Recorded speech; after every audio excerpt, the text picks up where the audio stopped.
అందరికీ ప్రైజ్ లాడండి. వాక్య భాగంలోనికి వెళ్లే ముందు చిన్న ప్రార్థనతో ప్రారంభించుకుందాం. మహాపరిశుద్ధుడా, ప్రేమ కలిగిన మా తండ్రి, సర్వోన్నతుడా, సర్వాధికారి, సర్వశక్తివంతుడా ప్రభువా, అయా ఈ బుధవారం దినమున ఈ సంవత్సర అంతమున ఈ రీతిలో మేము కూడుకొని ప్రభువా, మీ సన్నిధిలో మేము కొద్ది మందిగా చేరి మిమ్మల్ని స్తుతించి ఆరాధించే కృపనిచ్చినందుకు వందనాలు చెల్లించుకుంటూ ఉన్నాం ప్రభువా. చెప్పబడిన సాక్ష్యాలను బట్టి వందనాలు. మరి వాక్య భాగంలోనికి వెళుతూ ఉండగా ప్రభు, ఏ బిడ్డకి ఏ మాట అవసరమో ప్రభు, మీరు మాతో మాట్లాడండి. మీ దీనదాసురాలైనా నన్ను మీ చాటును మరుగుపరచండి ప్రభు. సంవత్సరం అంతా కూడా నాయన మీరు ఎక్కడ ఆగిపోకుండా ముందుకు నడిపించిన విధానం కొరకే వందనాలు చెల్లించుకుంటున్నాను.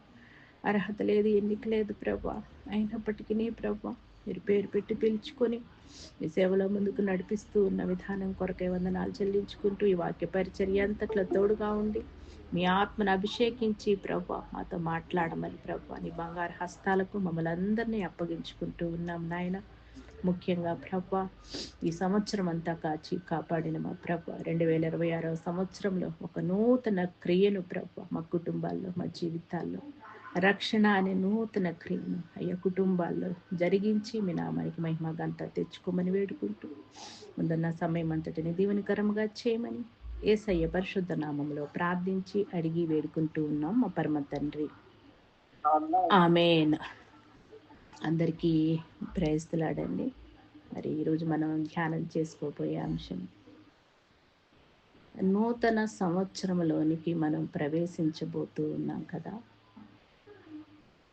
నూతనంగా మన జీవితాల్లో ఏం జరుగుతూ ఉంది, నూతనంగా మన కుటుంబాల్లో ఏం జరుగుతూ ఉంది అనేది ఈరోజు మనము పరిశీలించుకుందాము. నూతనమైన క్రియను ప్రభువు ఏ విధంగా జరిగించబోతూ ఉన్నాడో కూడా ఈరోజు మనము ధ్యానం చేసుకుందాం. సంవత్సరాలు గడిచిపోతూ ఉన్నాయి, దినములు దొర్లిపోతూ ఉన్నాయి. మానవుడు కొంతమంది దేవునికి సమీపంగా ఉన్నారు, ఇంకా కొంతమంది దేవునికి దూరస్తులుగానే జీవిస్తూ ఉన్నారు. మరి నూతన సంవత్సరానికి అర్థం ఏంటి? మనిషి జీవితంలో ఏ విధమైనటువంటి మార్పులు వస్తూ ఉన్నాయి? ఏ మార్పు కావాలి?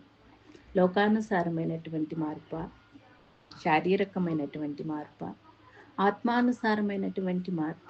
ఆత్మలో ఏ విధంగా మనము వర్ధిల్లుతూ ఉన్నాం? ఏ మార్పుని మనిషి కోరుకుంటూ ఉన్నాడు? మనం చూసినట్లయితే శరీరానుసారమైనటువంటి మార్పును కోరుకుంటున్న వాళ్ళు ఉంటారు, లోకానుసారమైనటువంటి ఆనందాన్ని కోరుకునే వాళ్ళు ఉంటారు. రేపటి దినాన అనేక మంది వాళ్ళ ఇష్టానుసారంగా ఎంజాయ్ చేసే వాళ్ళు ఉంటారు. కానీ మరి కొద్దిమందిగా దేవుని సన్నిధిలో కూడుకొని మరి దేవుని ఆరాధించే వాళ్ళంగా కొంతమంది ఉంటాము. మరి ఈ రీతిలో ఉంటూ ఉన్నాం కదా. మరి ప్రభువు ఆయన ప్రాణం పెట్టడానికి కారణం ఏమై ఉంది అని అంటే, ఏ ఒక్క ఆత్మ నశించిపోవటము దేవుని చిత్తము కాదు అన్నాడు. ఎవరు నశించిపోవటం దేవునికి ఇష్టం లేదు. అందరూ రక్షించబడాలి, అందరూ ఆయన రాజ్యంలో వారసులుగా ఉండాలి అని ఆయన ఆశపడుతూ ఉన్నాడు. ఆయన చేసిన వాగ్దానములన్నిటినీ కానీ మనం ఒకసారి చూసినట్లయితే, ప్రతి నాలుక నన్ను స్తుతించును, ప్రతి మోకాలు నా ముందు మోకరిల్లును అన్నాడు. అందరూ తెలుసుకుంటారు, అందరూ కూడా స్తుతిస్తారు, అందరూ ఎప్పుడు వంగని మోకాళ్ళు కూడా ఆయన ముందు మోకరిస్తాయి అని వాగ్దానం చేశాడు. అలాగే ఇంకొక వాగ్దానం చేశాడండి, పవర్ఫుల్ వాగ్దానం. ఈ వాగ్దానాన్ని చూసినప్పుడల్లా నేను నా కుటుంబం పక్షంగా, రక్షణ లేని వారి పక్షంగా నేను ఎప్పుడు అది ప్రార్థిస్తూ ఉంటానన్నమాట. వారి శరీరంలో రాతి గుండెని తీసివేసి మాంసపు గుండెను ఉంచి ఏక మనసును కలుగు చేసి నూతన ఆత్మను పుట్టించెదను అని దేవుడు వాగ్దానం చేశాడు. వాగ్దానం చేసిన దేవుడు నమ్మదగినవాడు, మాట తప్పని వాడు. మనం ఇప్పుడు ఏం కోరుకుంటూ ఉన్నామండి? అందరం కూడా దాదాపుగా అన్నీ ఇచ్చాడు ప్రభు. ఎన్నో అపాయముల నుంచి కాపాడాడు. మరి ఆర్థికంగా కావచ్చు, శారీరకంగా కావచ్చు, ఆరోగ్యపరంగా కావచ్చు, దేవుడు అన్నీ ఇచ్చాడు. మా కుటుంబాల్లో ఒకటి కొదువుగా ఉంది అని మనము చెప్పుకుంటూ ఉంటాము. ఆ కొదువేంటో తెలుసా? రక్షణ. రక్షణ కార్యాన్ని నేను జరిగిస్తాను అని ప్రభు వాగ్దానం చేస్తూ ఉన్నాడండి. ఆ వాగ్దానమును మనం చేతపట్టుకొని సంవత్సరాంతం వరకు మనం ప్రార్థన చేయొచ్చు. ఏంటి ప్రభు సంవత్సరం వెళ్ళిపోతూ ఉందనంటే, అంతంలో కూడా ఆయన కార్యం జరిగించవచ్చు. ఆఖరి క్షణంలోనైనా సరే దేవుడు కార్యం జరిగించవచ్చు. ఆఖరి నిమిషంలోనైనా సరే దేవుడు కార్యం జరిగించవచ్చు. ఎప్పుడు జరిగిస్తాడో తెలీదు కనుక మనం ఎదురు చూస్తూ ఉండే విషయంలో ఆ శక్తితో మనం ముందుకి కొనసాగగలగాలి. అందుకే వాగ్దానం అంటారు. ఆ వాగ్దానాన్ని మనం చూడట్లేదు, నెరవేర్చబడుతుంది అని మనము ఆశ కలిగి ఉన్నాము. అందుకే నిరీక్షణ కలిగి ఆ వాగ్దానం మా కుటుంబాల్లో నెరవేర్చబడాలి ప్రభువా అని మనము మరి ఈ దినము నుండి ప్రార్థన చేసుకునే విషయంలో పట్టుదలగా ప్రార్థన చేద్దామండి. ముందుకి కొనసాగుదాము. యేస్కేలు గ్రంథము 11వ అధ్యాయము 19, 20వ వచనము చదువుకుందాం. Ezekiel 11th chapter 19th 20th verse. వారు నా కట్టడలను నా విధులను అనుసరించి గైకొనినట్లు నేను వారి శరీరములలో నుండి రాతి గుండెను తీసివేసి వారికి మాంసపు గుండెను ఇచ్చి వారికి ఏక మనస్సు కలిగచేసి వారి యందు నూతన ఆత్మ చేస్తున్నాను. అప్పుడు వారు నాకు జనులై ఉండురు, నేను వారికి దేవుడనై ఉండును. దేవునికి స్తోత్రం కలుగును గాక. వారు నా కట్టడలను నా విధులను అనుసరించి గైకొనున్నట్లు నేను వారి శరీరములలో నుండి రాతి గుండెను తీసివేసి. ఈ రాతి గుండె ఏం చేసిందండి? ప్రభువుకి తిరుగుబాటు చేసే విధంగా చేసింది మనిషిని.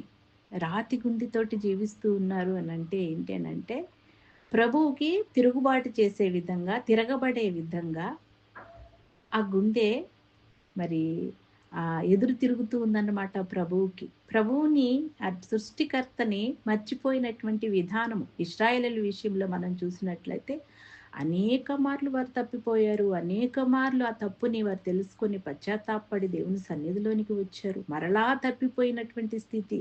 ఇలాంటి స్థితిలో ప్రభు వాగ్దానం చేస్తున్నాడండి. ఆనాడు చేస్తూ ఉన్నటువంటి వాగ్దానం ఈనాడు మనం కూడా అనువదించుకోవచ్చు.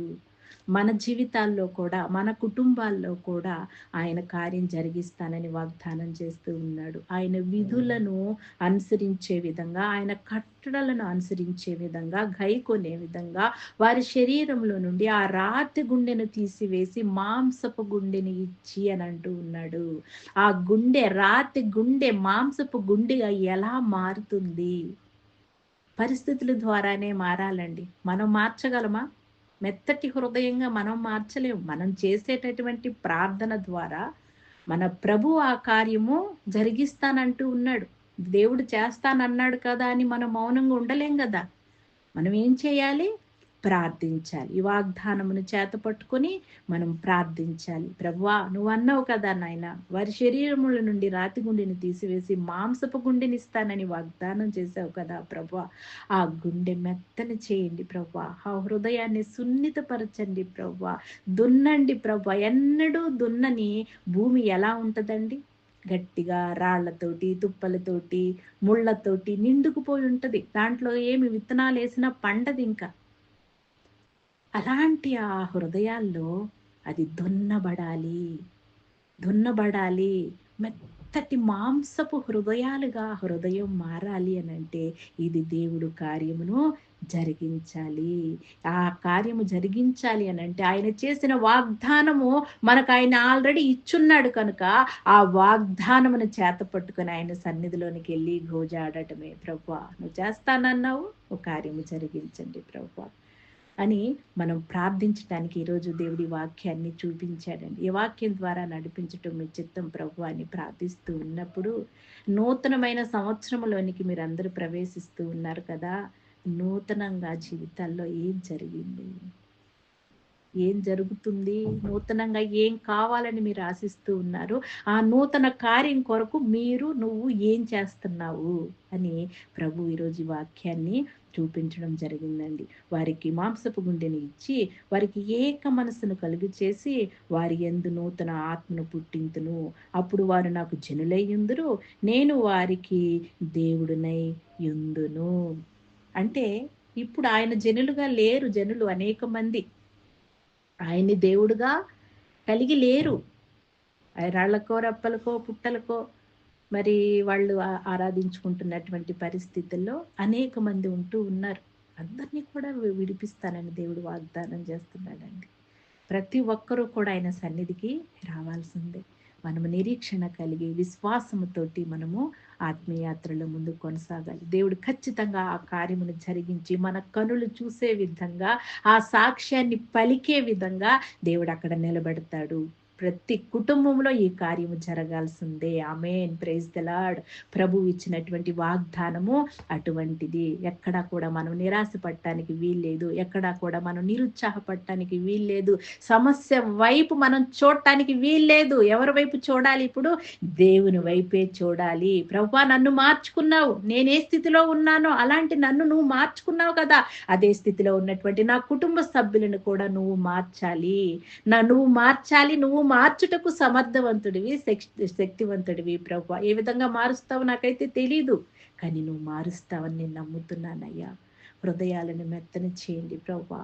ఆ హృదయంలో ప్రభువా మీరు నివసించే విధంగా అయ్యా నివాస స్థలంగా చేసుకోండి ప్రభువా అని చెప్పి ప్రార్థించేటటువంటి పాత్రలుగా మనం మారాలండి. ఈ పాత్రలు ఏదో వాళ్ళకి సమయం ఉన్నప్పుడు మోకరిల్లి ప్రార్థన చేసుకుంటా ఉంటారండి, ఎప్పుడు చూసినా ప్రార్థన చేసుకుంటూ ఉంటారు అని చెప్పుకునేటటువంటి పాత్రలు కాదు. ఈ పాత్రలు బలమైనటువంటి పాత్రలు, గొప్ప కార్యము చేయబోతూ ఉన్నటువంటి పాత్రలుగా దేవుడు నిన్ను, నన్ను, మనలను మన కుటుంబాల్లో పెట్టున్నాడు.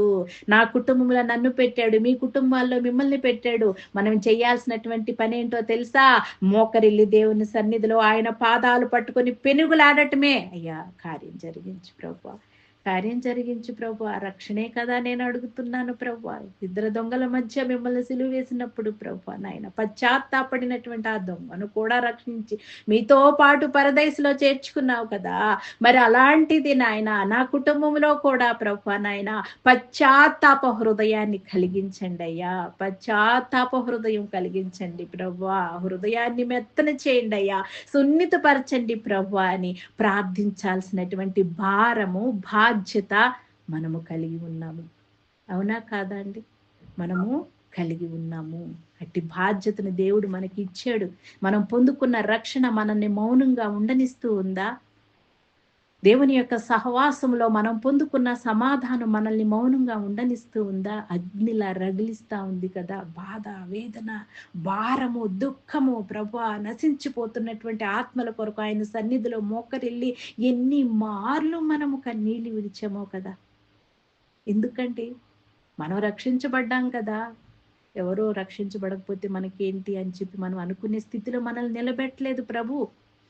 అది ఒక అగ్ని, దహించు అగ్నిని కలిగి ఉన్నాం మనము. ఆయనే రక్షకుడు.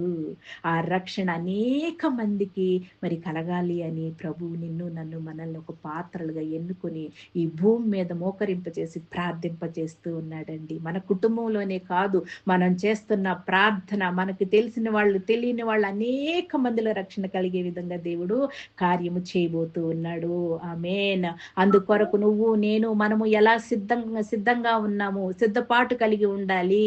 ఆ కార్యం జరిగిస్తూ ఉన్నాడు. ఆ విజయాన్ని నేను చూడబోతూ ఉన్నాను, ఆ విజయాన్ని నేను పొందుకోబోతూ ఉన్నాను. నేనును, నా ఇంటి వారును యెహోవాను సేవించెదము అన్న సాక్ష్యము నా కుటుంబములో ప్రతి ఒక్కరూ పలుకుతారు అన్నటువంటి ఆ గొప్ప నిరీక్షణ, ఆ గొప్ప విశ్వాసముతో మనం ఎలా ఉండాలండి? శక్తివంతమైనటువంటి ప్రార్థన వీరులుగా మనం మారాలి. అటివారిగా మనం కూర్చోవాలి, ప్రార్థన చేయాలి. అనేక మార్లు మన పరిస్థితులు మనల్ని నిరాశపరుస్తాయి. అనేక మార్లు మన పరిస్థితులు మనల్ని నిరుత్సాహతకు గురి చేస్తాయి. ఇంకా ఎంతకాలం అనే ప్రశ్న మనలో నుంచి వచ్చే విధంగా చేస్తాయి. కానీ వీటన్నిటినీ కూడా మీరు చూడవద్దు అంటున్నాడు ప్రభు. ఈరోజు చేసినటువంటి ఆ వాగ్దానము మన కుటుంబాల్లో ప్రతి ఒక్కరి జీవితంలో నెరవేర్చబడును గాక. ఆమేన్. నూతన ఆత్మతో నింపబడును గాక. ఆమేన్. Praise the Lord. దేవుడు ఈ కార్యమును జరిగిస్తాడు అని నమ్మి మనము స్తుతిద్దాము. మరి జకర్యా 7వ అధ్యాయము 12వ వచనం చూద్దామండి. జకర్యా 7:12. ధర్మశాస్త్రమును పూర్వీకులైన ప్రవక్తల ద్వారా సైన్యములకు యెహోవా తన ఆత్మ ప్రేరేపణ చేత తెలియచేసిన మాటలను తాము వినకుండున్నట్లు హృదయములను కురివిందము వలె కఠినపరచుకుంది కనుక సైన్యములకు అధిపతి యెహోవా యొద్ద నుండి మహోగ్రత వారి మీదకి వచ్చారు.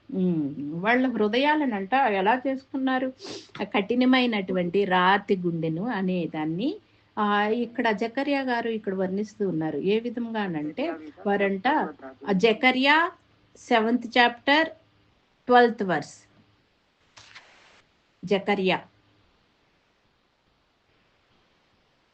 ధర్మశాస్త్రమును పూర్వీకులైన ప్రవక్తల ద్వారా సైన్యములకు అధిపతియగు యెహోవా తన ఆత్మ ప్రేరణ చేత తెలియజేసిన మాటలను తాము వినకుండునట్లు హృదయములను కురువిందము వలె కఠినపరుచుకొనిరి గనుక.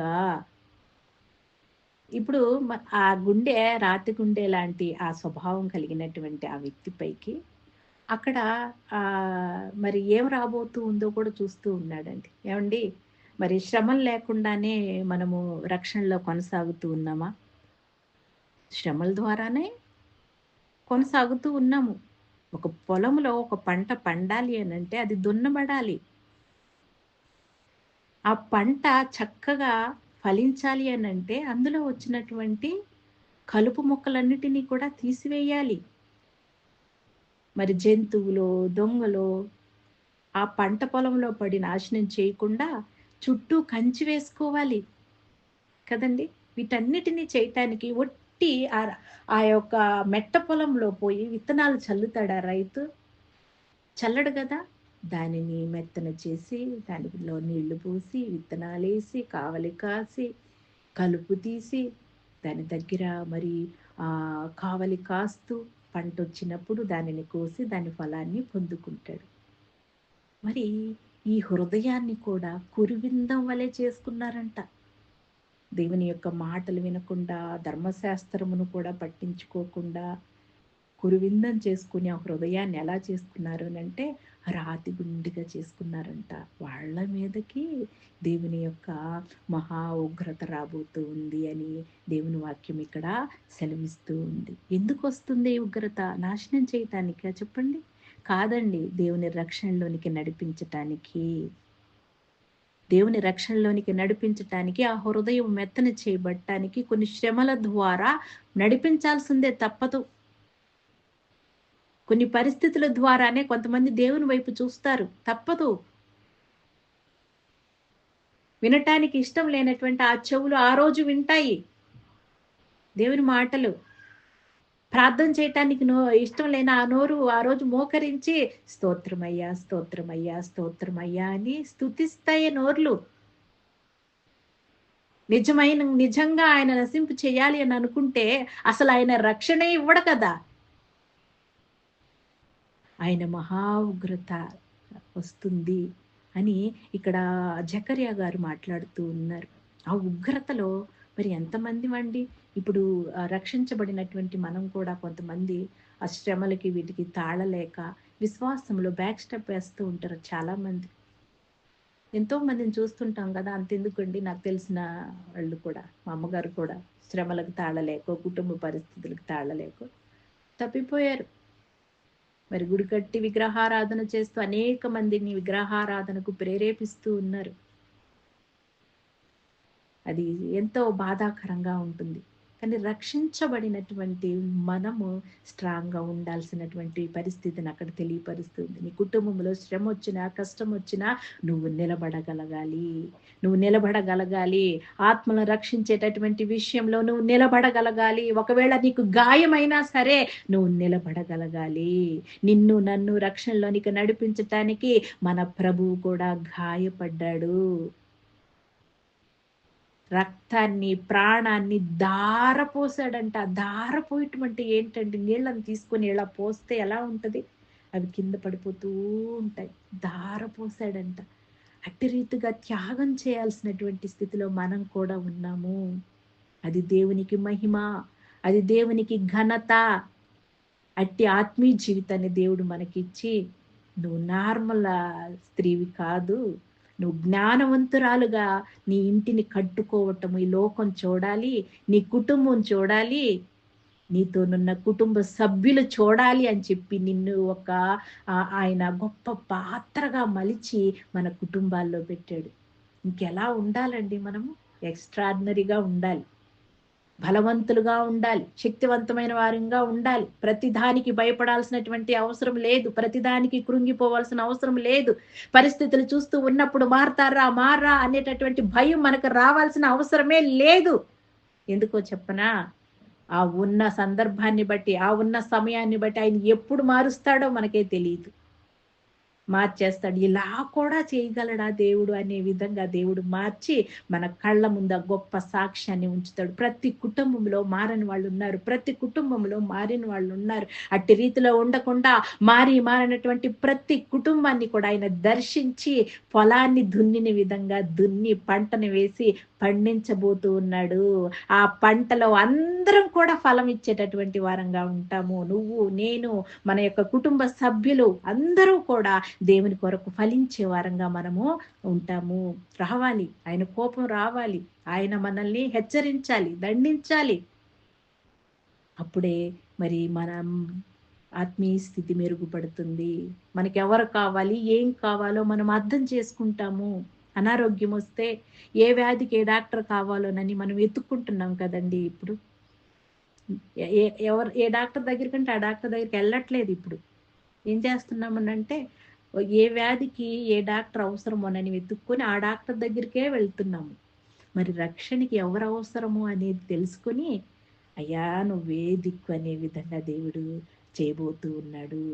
నువ్వు ఆయన దగ్గరికి పశ్చాత్తాప హృదయముతో వెళ్ళినప్పుడు, అయ్యా అందరు మనుషులైతే క్షమించకపోవచ్చేమో కానీ అండి, ప్రభువు ఆయన హృదయము మెల్ట్ అయిపోతుంది. అంత ప్రేమామయుడు కదా. పశ్చాత్తాప హృదయంతో ఆయన జనాలందరూ కూడా తిరిగి రావాలన్నదే శిక్షావిధి. ఎందుకు అని అంటే ఆయన ప్రేమిస్తూ ఉన్నాడు. తన జనాంగం నశించిపోవటం ఆయనకి ఇష్టం లేదు, ఆయన బిడ్డలు నశించిపోవటం ఆయనకి ఇష్టం లేదు. కనుక ఆయన రాజ్యంలో వీరందరూ కూడా మనమందరం కూడా మనము వారసులుగా ఉండాలి అనేది ఆయన ఆశ కనుక, ఆయన చిత్తము కనుక శిక్ష పంపించాలండి. లేదంటే మనము వంగం. ఒక వెయిట్ ఉండాలి, ఏదైనా సరే మన మీద ఒక వెయిట్ ఉండాలన్నమాట. అటు రీతిలో మరి జకర్యా గారు కూడా ప్రసంగించటము, ఇక్కడ మనకి ప్రవచించటము మనము చూస్తూ ఉన్నాము అన్నమాట. వినకుండా రాతి గుండెలతోటి మేము ఇలాగే ఉంటాం, మేము అలాగే ఉంటాం, ఏంటి ఇప్పుడు అని అనుకునేటటువంటి ఆ రాతి గుండెలనంట ప్రభువు ఇప్పుడు మాంసపు గుండెగా మార్చబోతూ ఉన్నాను అని వాగ్దానం చేస్తూ ఉన్నాడు. మరి రోమా 2:4-5 చూద్దామండి.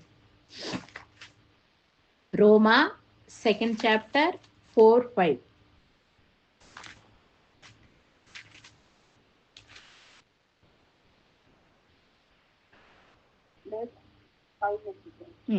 లేదా దేవుని అనుగ్రహము మారుమనసు పొందుటకు నిన్ను ప్రేరేపించుచున్నదని ఎరుగక ఆయన అనుగ్రహైశ్వర్యమును సహనమును దీర్ఘశాంతమును స్వీకరించుదువా? నీ కాఠిన్యమును మార్పు పొందని నీ హృదయమును అనుసరించి ఉగ్రత దినమందు, అనగా దేవుని న్యాయమైన తీర్పు బయలుపరచబడి దినమందు నీకు నీవే ఉగ్రతను సమకూర్చుకొనుచున్నావు. ఈ రాతి గుండె ఎలా ఉంది అనే దాన్ని ఇక్కడ మనకి తెలియపరుస్తూ ఉన్నారనమాట. ఈ రాతి గుండెని వలన నీకు నీవే ఉగ్రతను సమకూర్చుకొనుచున్నావు అని అంటూ ఉన్నాడు. దేవుని అనుగ్రహము మారు మనసు పొందుటకు నిన్ను ప్రేరేపించుచున్నదని ఎరుగక అని అంటూ ఉన్నాడు.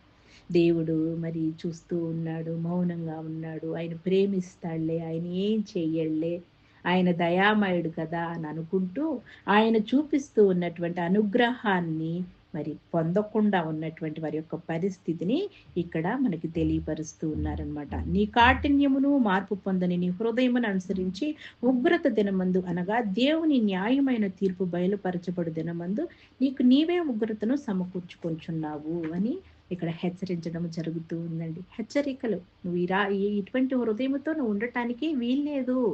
రేపటి దినాన ఒక దినం అనేది ఉంది, తీర్పు దినం అనేది రాబోతూ ఉంది. ఆ తీర్పు దినములో ఆ ఉగ్రతకు కారణం నువ్వే, నీకు నువ్వే తెచ్చుకున్నావు.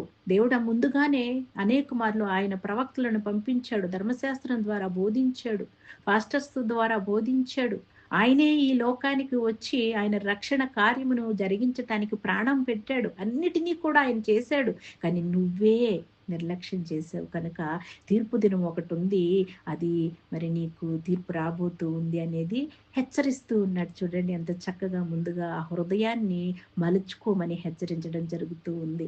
మరి అలాంటి హృదయాన్నంట ఈ హెచ్చరికల ద్వారా, ఈ శ్రమల ద్వారా, ఈ శిక్షా విధి ద్వారా ఏ విధంగా మారుస్తానని ప్రభు అంటూ ఉన్నాడంటే మాంసపు గుండెగా మారుస్తాను అని అంటూ ఉన్నాడు. వీటిని బట్టి మరి ఎంతో మంది హృదయాలండి కొందరివి మారకపోవచ్చేమో, హృదయాల్లో ఇంకా తగలకపోవచ్చేమో, కానీ కొందరికైనా కానీ ఆ హృదయంలో మార్పు వస్తుంది కదా, ఖచ్చితంగా వస్తుంది. ఖచ్చితంగా భయం కలుగుతుంది. కనుక ఆ గుండెనంట ఏం చేస్తాడు అనంటే మాంసపు గుండెగా చేస్తాడంట, మెత్తని హృదయముగా ఆయన చేస్తాను అని వాగ్దానం చేస్తున్నాడు. 2 కొరింథీ 3rd chapter 3rd verse చదువుదాం. 2 కొరింథీ 3rd chapter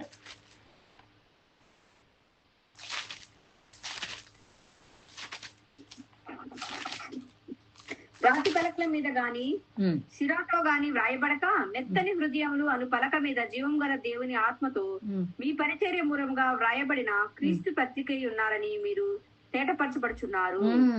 ఎలా మాంసపు గుండెగా మారుస్తాడంటండి ఇప్పుడు రాసినటువంటి ఈ వాక్యాలు 2 కొరింథీ 3rd chapter 3rd verse. రాతి పలకల మీద గాని సిరాతో గాని రాయబడక మెత్తని హృదయములు అను పలకల మీద. ఏంటి ఇది? పలక మీద కదా రాసుకుంటారు కదండి. మరి ఇవన్నీ కాదంట, ఎక్కడ రాస్తాడంట చూడండి. ఎవరు ఇక్కడ పత్రికలుగా కనిపిస్తూ ఉన్నారో తెలుసా?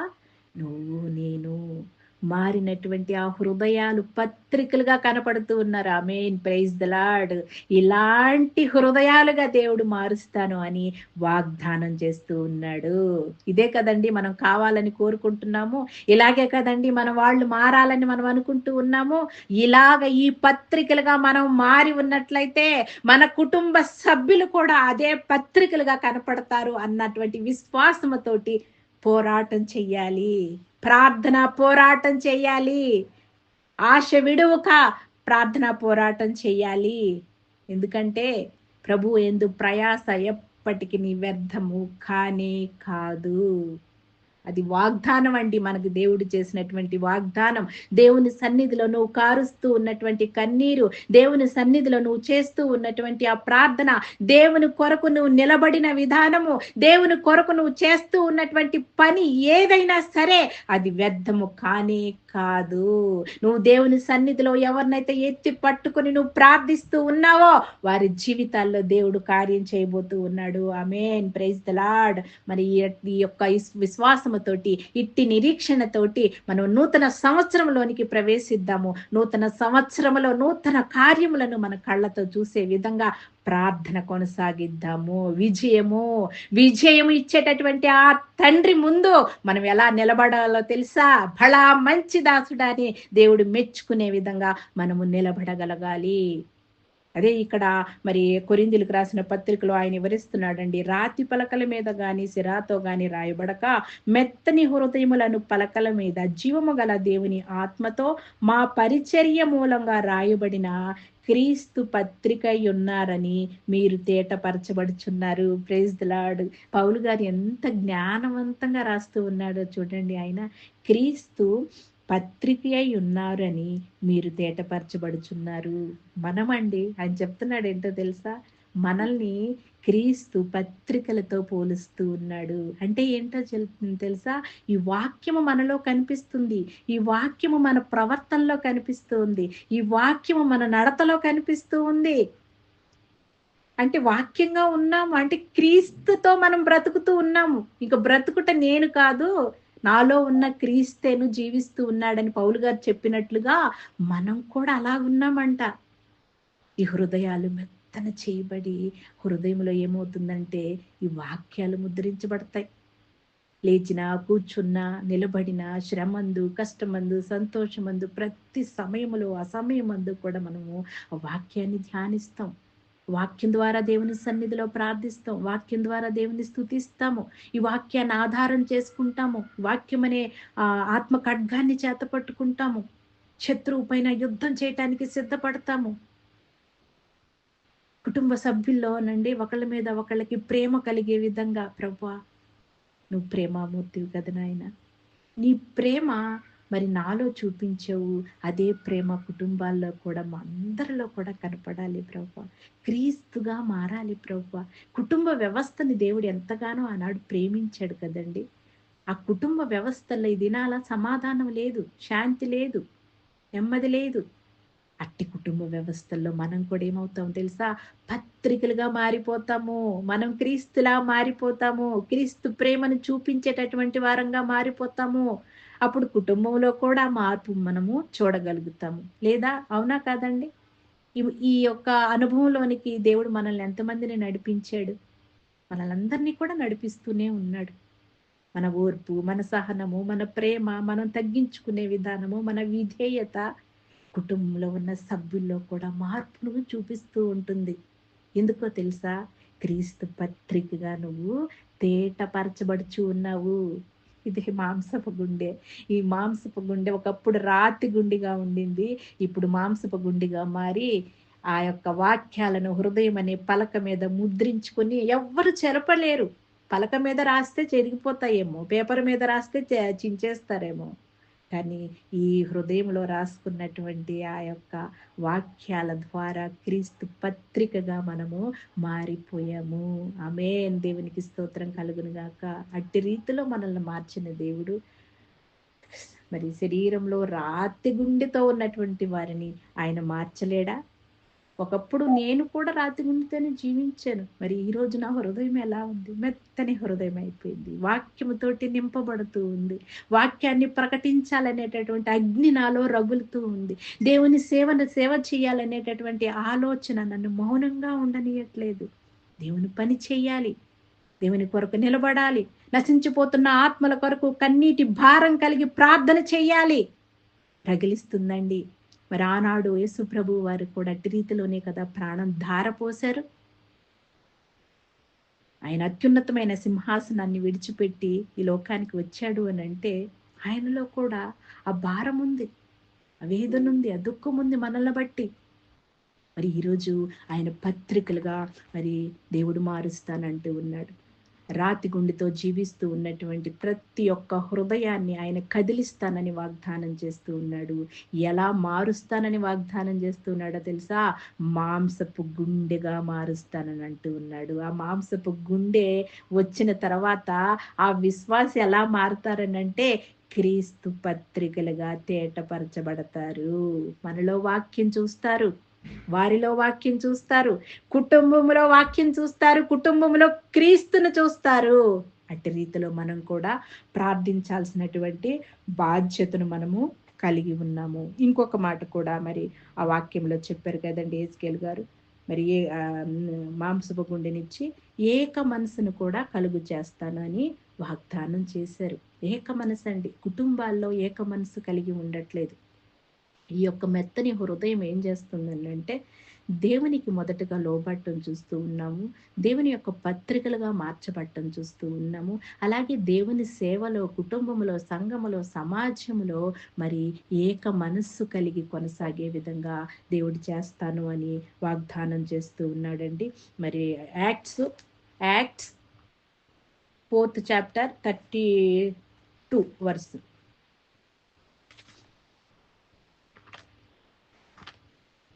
Acts 4th chapter 32 verse. విశ్వసించిన వారందరూ ఏక హృదయమును ఏకాత్మను గలవారై ఉండిరి. ఎవడును తనకు కలిగిన వాటిలో ఏది తనదని అనుకోలేదు. వారికి కలిగినదంతయు వారికి సమిష్టిగా ఉండెను. చూడండి, విశ్వసించిన వారందరూ ఏక హృదయమును ఏకాత్మయు గలవారై ఉండిరి. ఇప్పుడు రాతి గుండె మెత్తన చేయబడింది, మాంసపు గుండెగా మారింది. ఈ మాంసపు గుండెగా మారిన తర్వాత ఆయన మరి వారిని ఏ విధంగా మారుస్తానని వాగ్దానం చేశాడో ఆ రీతిలో క్రీస్తు పత్రికలుగా ఈ హృదయం పైన ఆయన వాక్యాలు ముద్రించబడ్డాయి. ఆ యొక్క విశ్వాసి ఎలా మారాడు అంటే క్రీస్తు పత్రికలుగా తేటపరచబడుచు ఉన్నాడు. ఇంకా వారిలో మార్పులు వస్తాయి. ఇంకా ఏంటో తెలుసండి, వీళ్ళందరూ కూడా ఏం చేస్తారనంటే విశ్వసించిన వారందరూ ఏక హృదయమును ఏకాత్మయు గలవారై ఉండిరి. ఎవడును తనకు కలిగిన వాటిలో ఏదియూ తనదని అనుకోలేదు. వారికి కలిగినదంతయు వారికి సమిష్టిగా ఉండెను. ఏమండి, ఈ వాక్యాన్ని చూస్తూ ఉన్నప్పుడు మనము మన గ్రూప్లో చేసే పరిచర్య జ్ఞాపకం వస్తూ ఉంది నాకు. ఎందుకంటే ఈరోజు మనము పేద సేవకుల కొరకు మన ఫండ్స్ రేజ్ చేయాలి, ఎంతో కొంత మనము ఇచ్చి వారికి సహాయం చేయాలి అని అనుకున్నప్పుడు ఎవరు కూడా విశ్వసించిన వారందరూ కూడా ఏం చేశారంటే మీరందరూ కూడా ఏక హృదయంతో ఏకాత్మతోటి మీకు కలిగిన దాంట్లో ఎంతో కొంత మరి ఇవ్వటానికి ముందుకు వస్తూ ఉన్నారు. వీరు అంతే చేశారు. చూడండి, ఇక్కడ వీరు కూడా అంతే చేశారన్నమాట. అంటే ప్రభు యొక్క సేవ కొరకు 34వ వచనంలో చూసినట్లయితే భూములనైనను ఇండ్లైనను కలిగిన వారందరూ వాటిని అమ్మిన వాటి వెల తెచ్చి అపొస్తలుల పాదముల యొద్ద పెట్టుచూ వచ్చిరి. ప్రతి వానికి వాని అక్కర కొలది పంచిపెట్టిరు కనుక వారిలో ఎవరికి కొదువు లేకపోయేను. ఎవరికి కొదువు లేదంట. ఆమేన్, ప్రైజ్ ద లార్డ్. చూడండి, ఇచ్చేవారిగా చేస్తూ ఉన్నాడు, కొదువు లేని వారిగా చేస్తూ ఉన్నాడు. ఒకప్పుడు రాతి గుండెతో ఉన్నటువంటి ఆ హృదయం కలిగినటువంటి వారిని దేవుడు మార్చి ఏక మనసును కలుగు చేస్తాను అని వాగ్దానం చేసిన విధంగా ఏక మనసును కలుగు చేశాడు, ఏకాత్మను కలుగు చేశాడు. మరి విశ్వాసుల మధ్య సహవాసుల మధ్య ఏక మనసు కలిగి దేవుని పని చేస్తారు. కుటుంబంలో కూడా ఏక మనసు కలిగి దేవుని పని చేసే విధంగా ఆ యొక్క రాతి గుండెని దేవుడు తీసివేస్తాను అని వాగ్దానం చేస్తూ ఉన్నాడు. ఈ సంవత్సరం మనం అదే కదా కోరుకుంటున్నాం. వచ్చే సంవత్సరం కూడా ఇదే కోరుకుంటాం. చేస్తాడు ఖచ్చితంగా. శద్రకు మేషకు అబేద్నెగోలు ఏం చేశారండి? ఆయన అగ్నిలో పడటానికి కూడా మేము సిద్ధంగానే ఉన్నాము. మా దేవుడు ఒకవేళ మమ్మల్ని రక్షించకపోయినా పర్వాలేదు, మేము మాత్రం నీకు మొక్కమయ్యా రాజా అన్నారు. ఎప్పుడు వచ్చాడండి దేవుడు? చివరి నిమిషంలో వచ్చాడు. చివరి నిమిషంలో వచ్చి ఆయన బిడ్డలతో పాటు అగ్నిలో సంచరిస్తూ ఉన్నాడు. ఆమేన్, ప్రైజ్ ద లార్డ్. వదిలిపెట్టే దేవుడా మనల్ని? వదిలిపెట్టే దేవుడు కానే కాదు. వదిలిపెట్టేవాడైతే ఎప్పుడో వదిలిపెట్టాలి మనల్ని. అసలు మనకి అర్హత లేదు ఆయన దగ్గరికి వెళ్ళి అబ్బా తండ్రిని పిలిచే అర్హత లేదు. కనుక ప్రభు రక్షణిస్తానన్నాడు, మాంసపు గుండిగా మారుస్తానన్నాడు, ఏక మనసును కలుగు చేస్తానని వాగ్దానం చేశాడు. చేత పట్టుకుందామండి, ప్రార్థన చేద్దాం.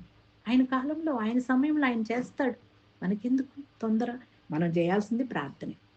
అయ్యా ప్రార్థన చేస్తున్నా, నువ్వు చేస్తావు. కానీ మన ఆత్మీయ స్థితిని మనము పోగొట్టుకోవటానికి వీల్లేదు. ఇర్మియా 32:39. ఇర్మియా 32:39.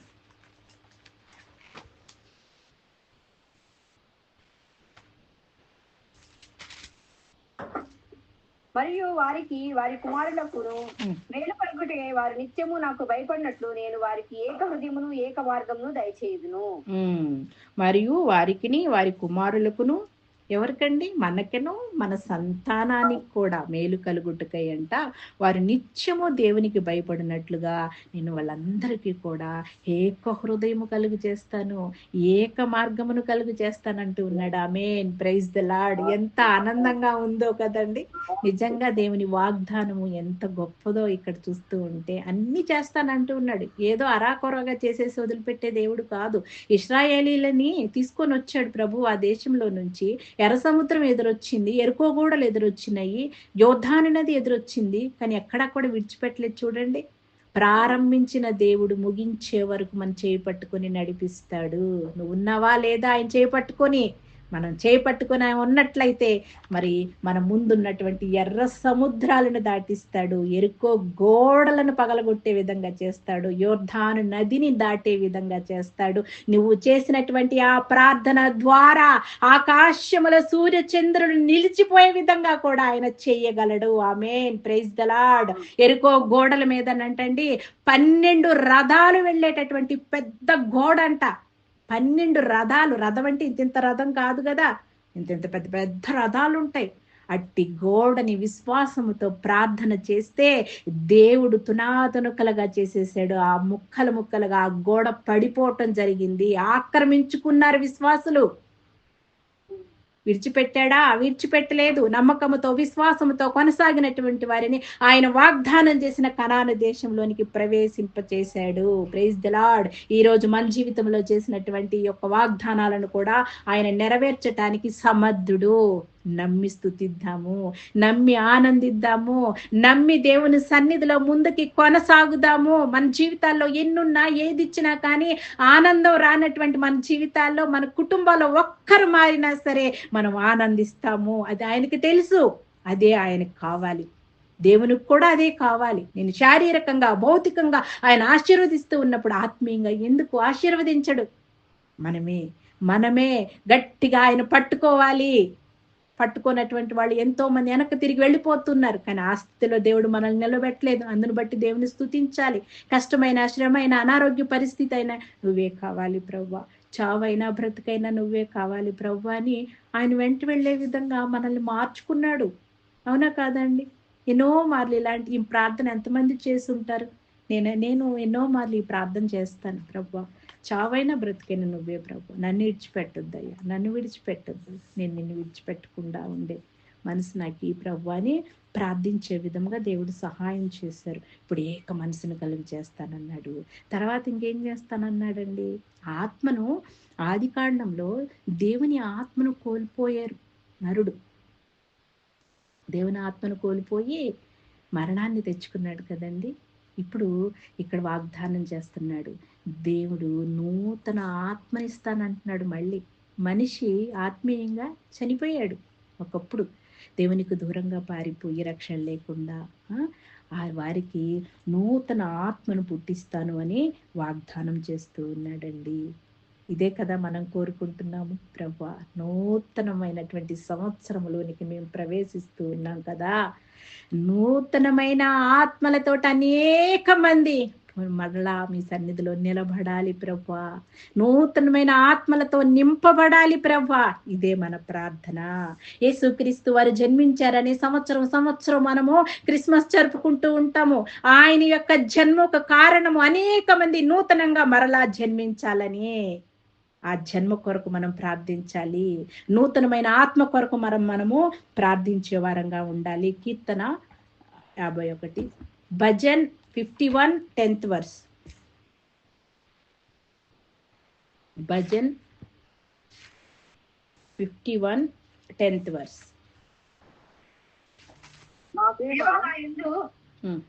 దేవా నా యందు శుద్ధ హృదయము కలుగజేయము, నా అంతరంగంలో స్థిరమైన మనసు నూతనముగా పుట్టించుము.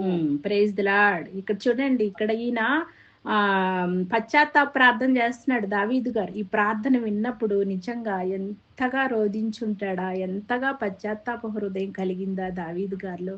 ఈ పశ్చాత్తాప హృదయమేనండి ఆయనకి దేవునికి హృదయానుసారుడుగా మార్చింది.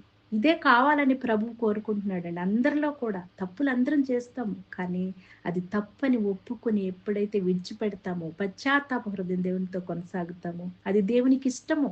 అది దేవునికి ఇష్టమైన యాగము. ఇక్కడ అంటున్నాడు దావీదు గారు, దేవా నా యందు శుద్ధ హృదయము కలుగు చేయము, నా అంతరంగములో స్థిరమైన మనసును నూతనముగా పుట్టించుము. నూతనమైన ఆత్మ ఇదేనండి. ఒకప్పుడు మనిషి తప్పిపోయాడు.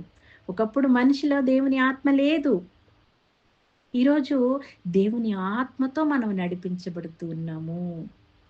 ఆ ఆత్మను మరి రక్షణ లేని వారికి కూడా నేను దయచేస్తాను అని దేవుడు వాగ్దానం చేస్తూ ఉన్నాడు. ఈ వాగ్దానమును మనము చేతపట్టుకుందాము. ఖచ్చితంగా దేవుడు ఈ గొప్ప కార్యంలో ప్రతి గృహములో జరిగించే విధంగా పట్టు వేడక మనం ప్రార్థన చేద్దామండి. ఇర్మియా 31:33 చూద్దాము. ఇర్మియా 31st chapter 33rd verse. 31 chapter. ఈ దినములైన తరువాత నేను ఇశ్రాయేలు వారితోనూ యూదా వారితోనూ చేయబో నిబంధన ఇదే. వారి మనసులో నా ధర్మ విధి ఉంచెదను, వారి హృదయం మీద దాన్ని వ్రాసెదను. యెహోవా వాక్కు ఇదే. మరి హృదయాల్లో రాస్తానని వాగ్దానం చేస్తున్నాడండి. గొప్ప దేవుడు కదండి. చేశాడంటే, మాట ఇచ్చాడు అని అంటే అది నెరవేర్చే దేవుడు. ఈ దినములైన తరువాత నేను ఇశ్రాయేలు వారితోనూ యోధా వారితోనూ చేయబో నిబంధన ఇదే. ఏం చేయబోతున్నాడండి? ఆ నిబంధన ఏంటి?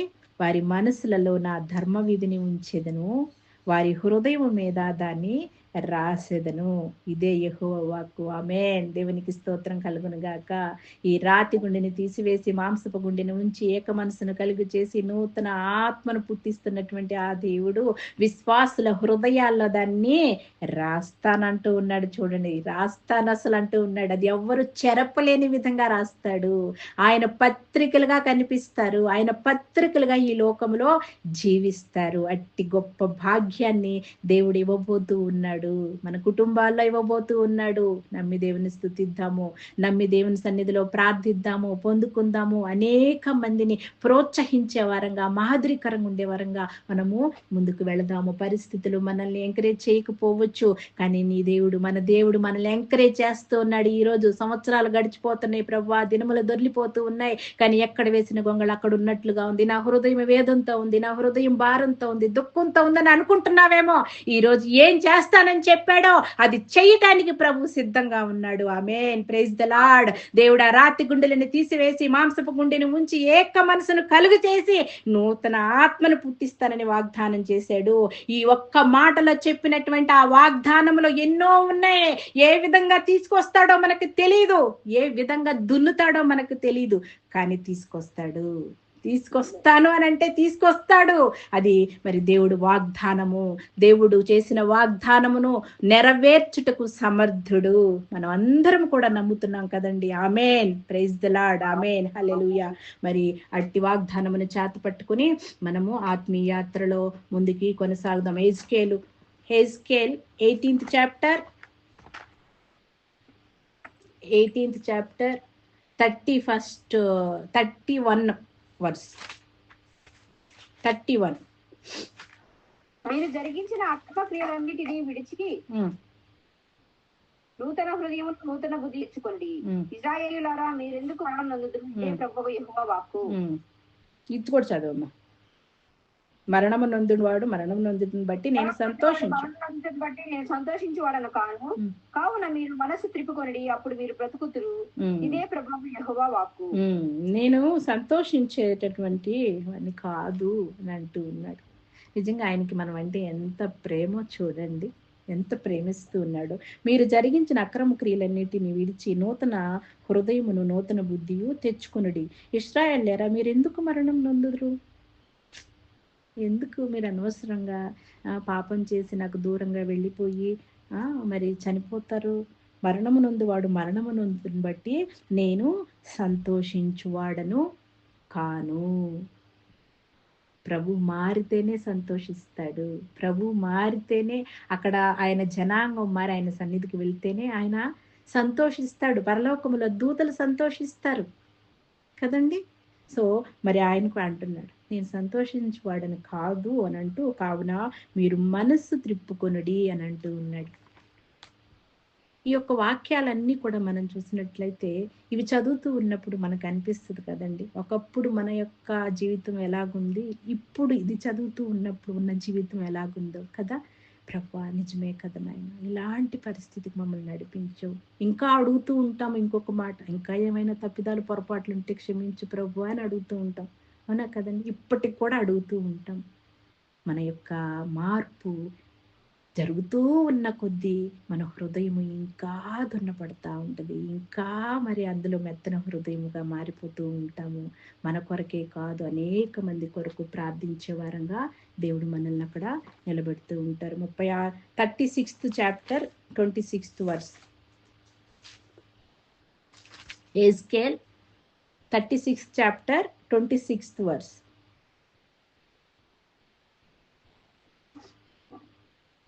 నూతన హృదయం మీకు ఇచ్చేదను, నూతన స్వభావం మీకు కలుగజేసేదను. రాతి గుండె మీలో నుండి తీసివేసి మాంసపు గుండెని మీకు ఇచ్చేదను. మళ్ళీ వాగ్దానం చేస్తున్నాడు చూడండి. ఇక్కడ కూడా 36th చాప్టర్ లో కూడా ప్రభువు వాగ్దానం చేస్తూ ఉన్నాడు. నూతన హృదయం మీకు ఇచ్చేదను, నూతన స్వభావం మీకు కలుగు చేసేదను, రాతి గుండె మీలో నుండి తీసివేసి మాంసపు గుండెను మీకు ఇచ్చేదను, నా ఆత్మను మీ యందుంచి నా కట్టడలను అనుసరించు వారిగాను నా విధులను గైకుని వారిగాను మిమ్మను చేసేదను. ఆమేన్. Praise the lord. 11th చాప్టర్లో 19th 20th వర్స్ మనం చదువుకున్నాము. ఇదే వాగ్దానం ఆయన చేసి నేను నూతన ఆత్మను పుట్టించదును అని వాగ్దానం చేశాడు. మరలా అదే వాగ్దానము 36th చాప్టర్లో 26th వర్స్లో నూతన హృదయం మీకు ఇచ్చేదను, నూతన స్వభావం మీకు కలుగు చేసేదను, రాతి గుండె మీలో నుండి తీసివేసి మాంసపు గుండెని మీకు ఇచ్చేదను, నా ఆత్మను మీ యందుంచి నా కట్టడలను నా వీధులను అనుసరించు వారిగా గైకొని వారిగా నేను చేస్తాను అని దేవుడు వాగ్దానం చేశాడు. ఆమేన్. Praise the Lord. మరి ఈ వాగ్దానం మన జీవితాల్లో, మన కుటుంబంలో, ప్రతి ఒక్కరి జీవితంలో నెరవేర్చబడాలి అని పట్టుదలగా మరి నూతన సంవత్సరంలో మరి ప్రార్థన చేద్దాము. ఎప్పుడు ఇస్తావు ప్రభువా అని మనం ఎదురు చూస్తూ చేస్తూ ఉన్నాం కనుక ఆయన ఎప్పుడు ఇస్తాడో మనకు తెలియదు. ఖచ్చితంగా ఇస్తాడు అన్న నమ్మకంతోటి, విశ్వాసంతోటి ఆత్మీయాత్రలో ముందుకు కొనసాగుదాం, ప్రార్థనలో ముందుకు కొనసాగుదాం. ఎక్కడా కూడా ఆగిపోవద్దు, నిలిచిపోవద్దు. నీలో జరిగించిన రక్షణ కార్యము నీ కుటుంబంలో కూడా జరిగించడానికి దేవుడు సిద్ధపడున్నాడు. అందుకు నువ్వు ఒక పాత్రగా అక్కడ వాడబడాలని మనల్ని, నన్ను, నిన్ను, మనల్ని అందరినీ కూడా అక్కడ పెట్టున్నాడు. మన ద్వారా రక్షణ కార్యం జరగాలి. దేవుని ముందు మనం నిలబడినప్పుడు బడా మంచి దాసుడా అని మనల్ని మెచ్చుకోవాలి. ఆ తండ్రి మనల్ని ఆయన హృదయానికి మనల్ని హత్తుకోవాలి.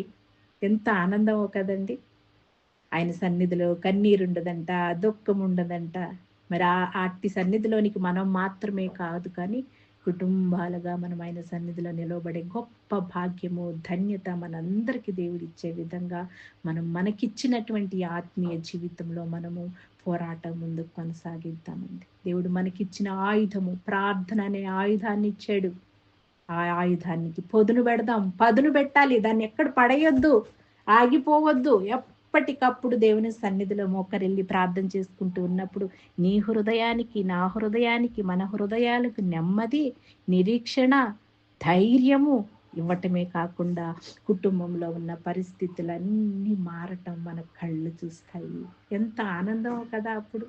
ప్రభువా, ఇన్ని సంవత్సరాలు కార్చిన కన్నీరు, ఇన్ని సంవత్సరాలు చేసిన ప్రార్థన ఒక్క సెకండ్లో నువ్వు చేస్తే ఆ బాధ అంతా ఎటో ఎగిరిపోయింది ప్రభువా, ఆ బాధ అంతా ఎటు వెళ్ళిపోయిందో తెలియదు ప్రభువా అని మనం దేవుని స్తుతిస్తామండి. అట్టి రీతిలో దేవుడు కార్యం చేయబోతూ ఉన్నాడు. ఆమేన్.